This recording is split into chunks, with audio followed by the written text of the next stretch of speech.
સુરત મહાનગરમાં ગણેશ ઉત્સવ સમિતિ દ્વારા ગણેશ ભક્તોનું સંમેલન યોજવામાં આવ્યું છે.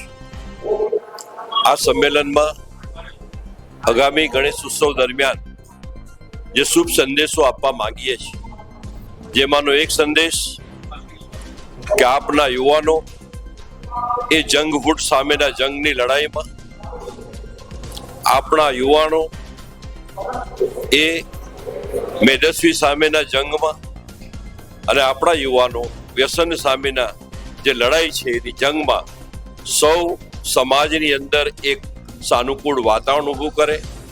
આજે બધી બદીઓ જે છે વ્યસનની, મેદસ્વીતા અને ખાસ કરીને દરેક જે સમાજના લોકોને ભેગા કરીને જનજાગરણ અભિયાન આ ગણેશ ઉત્સવના માધ્યમથી કરવામાં આવે.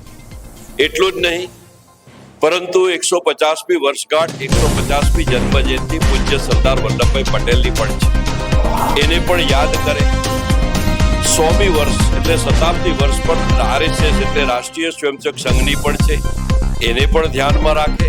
અને સાથે સાથે આવનારા જે ઉત્સવ દરમિયાન જે મહાપુરુષોએ પોતાના જીવનનું બલિદાન આપ્યું છે, એમાંથી પ્રેરણા લઈને નવી પેઢી જાગૃત થાય, સંસ્કૃત થાય, એનામાં દેશ પ્રેમ અને દેશભક્તિની ભાવના વધુ પ્રબળ બને, રચનાત્મક કામ થાય, એ પ્રકારનો શુભ સંદેશ આ ગણેશ આયોજકોને આ માધ્યમથી આપવામાં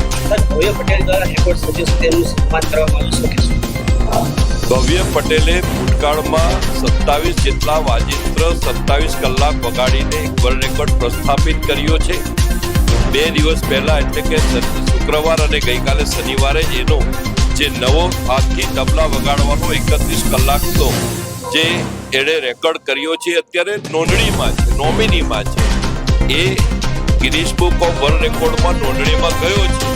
આપણે આશા રાખીએ કે એને પણ એ રેકોર્ડ પ્રાપ્ત થાય અને ઓથેન્ટિક એને પ્રમાણપત્ર મળે, તો ત્યાં સુધીની રાહ પણ જોઈએ. પરંતુ એણે જે સતત 31 કલાક વિશ્વ રેકોર્ડ જે કર્યો છે એ બદલ એને એક ખૂબ ખૂબ અભિનંદન પાઠવું છું.